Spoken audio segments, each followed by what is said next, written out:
Praise the Lord. आप सबको जय मसीह की। प्रभु में सब आनंदित और मंगन परमेश्वर का धन्यवाद करते हैं कि प्रभु ने फिर हमें ये सुंदर समय दिया कि हम आप तक परमेश्वर जीवित परमेश्वर के वचन को पहुंचा सके। तो आइए आज हम वचन से जानेंगे। पहले यूहन्ना 5:20 कोई पढ़ेगा इस वचन को। पहला यूहन्ना 5:20। हम यह भी जानते हैं कि परमेश्वर का पुत्र आ गया है और उसने हमें समझ दी है कि हम उस सच्चे को पहचाने और हम उसमें जो सत्य है अर्थात उसके पुत्र यीशु मसीह में रहते हैं। सच्चा परमेश्वर और अनंत जीवन यही है। आमीन।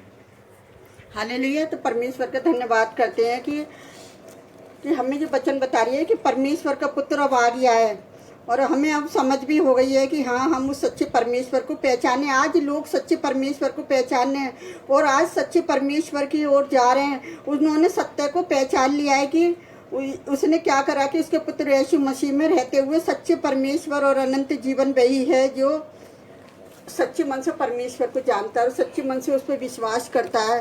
क्योंकि विश्वास करने वालों के लिए परमेश्वर बहुत कुछ कर सकता है। कि जिस तरह से उदाहरण में देखेंगे कि परमेश्वर के लिए प्रेम, दूसरों के लिए प्रेम को एक दूसरे से अलग नहीं किया जा सकता।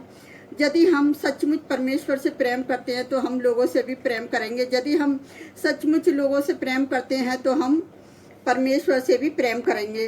जैसे जिस तरह से प्रेम के बारे में परमेश्वर ने लिखा, जैसे परमेश्वर एक प्रेमी परमेश्वर है। यदि हमें दृष्टिकोण से देखा जाए तो परमेश्वर से प्रेम करना आसान है। वे एक पवित्र आत्मा है। हम उसे देख नहीं सकते, जा उसे कि सुन नहीं सकते। और ये कहना आसान है कि परमेश्वर से प्रेम करते हैं, परंतु लोगों से प्रेम करना भी भिन्न बात है। कि लोग हमें तकलीफ देते हैं और हमारा विरोध करते हैं, वे हमें नाराज करते हैं, उनसे भी प्रेम करना हमारे लिए क्या है, कठिन है। इसलिए हम कहते हैं कि मैं परमेश्वर से प्रेम करता हूँ, परंतु मैं लोगों से प्रेम नहीं कर सकता हूँ। लेकिन जिस तरह से वचन में लिखा है कि अगर हम यूहन्ना 2:4 पहले यूहन्ना 2:4 में पढ़ेंगे कि किस तरह से वचन हमसे बात कर रहा है। जो कोई यह कहता है कि मैं उसे जान गया हूँ और उसकी आज्ञाओं को नहीं मानता, वह झूठा है और उसमें सत्य नहीं। हालेलुया। लेकिन लोगों से प्रेम किए बिना ही ये कहना मैं परमेश्वर से प्रेम करता हूँ, तो ये एक झूठी बात है। जिस तरह से अभी हमने देखा यूहन्ना 2:4 पहले यूहन्ना 2:4 में, क्योंकि लोगों के प्रत्येक हमारे प्रेम परमेश्वर के लिए हमारे प्रेम का परिणाम है। इसलिए हमें केवल लोगों के प्रत्येक प्रेम प्रकट करने के द्वारा ही परमेश्वर के प्रत्येक हम क्या करते हैं कि अपने प्रेम को दर्शाते हैं। और हम उनसे परमेश्वर से प्रेम करेंगे तो हम लोगों से भी प्रेम कर सकते हैं। यदि हमारे मन में लोगों के लिए प्रेम नहीं है तो हमारे मन में परमेश्वर के लिए भी कोई प्रेम नहीं होगा। क्योंकि जब हम लोगों से प्रेम नहीं करेंगे तो हमारे जीवन में भी कोई ऐसा लोगों के लिए प्रेम नहीं होगा। सभी लोग परमेश्वर के स्वरूप में बनाए गए हैं। जैसे देखेंगे उत्पत्ति 1:27 में कि किस तरह से लोग परमेश्वर ने सृष्टि की रचना करी और किस तरह से मनुष्य को अपने स्वरूप में बनाया। कि इसलिए प्रत्येक व्यक्ति में परमेश्वर का कुछ अंश है। यदि हम परमेश्वर मनुष्य के रूप से बने के प्रेम नहीं कर सकते तो यहाँ वचन बता रही है कि अगर हम परमेश्वर के बने हुए मनुष्य से प्रेम नहीं कर सकते तो जिसे हम देख सकते हैं तो हम खुद ही परमेश्वर से कैसे प्रेम कर सकते हैं, जैसे हम नहीं देख सकते। हम इसे ये देख सकते हैं कि परमेश्वर से प्रेम करना इतना आसान नहीं। वास्तव में सारे संसार में सबसे अधिक कठिन, महत्वपूर्ण है और ये सर्वोच्च कार्य है कि परमेश्वर से प्रेम करना। तभी हम परमेश्वर से प्रेम कैसे कर सकते हैं कि हम उनसे इसलिए प्रेम कर सकते हैं क्योंकि उसने हमारे हृदय में अपना प्रेम डाला है। जैसे पद 19 में लिखा है कि हम केवल परमेश्वर को प्रेम को प्राप्त करने के परिणाम स्वरूप ही उससे अपने दूसरे लोगों से प्रेम करने के योग्य ही बन सकते हैं। हम अपने प्रेम से नहीं, बिल्कुल उसके प्रेम के द्वारा ही क्या कर सकते हैं। हम परमेश्वर का अगर प्रेम हमारे अंदर है तो हम उससे प्रेम कर सकते हैं। अगर हमारे अंदर परमेश्वर का प्रेम नहीं है तो हम मनुष्य से भी प्रेम नहीं कर सकते। तो परमेश्वर किस लिए कलीसियाओं में इकट्ठा करता है कि जहाँ 2 या 3 मेरे नाम में इकट्ठे होंगे मैं उनके बीच हूँगा।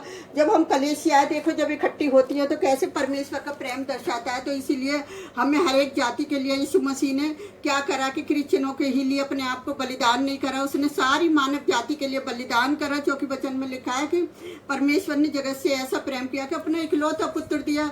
उस इकलौते पुत्र ने इसलिए बलिदान करा कि उसने सारी मानव जाति से प्रेम करा और वही प्रेम वो अपने लोगों को दिखाना चाहता है। वही प्रेम के द्वारा लोगों को ये दिखाना चाहता है कि तुम लोगों से प्रेम करोगे तो मुझसे भी प्रेम करोगे।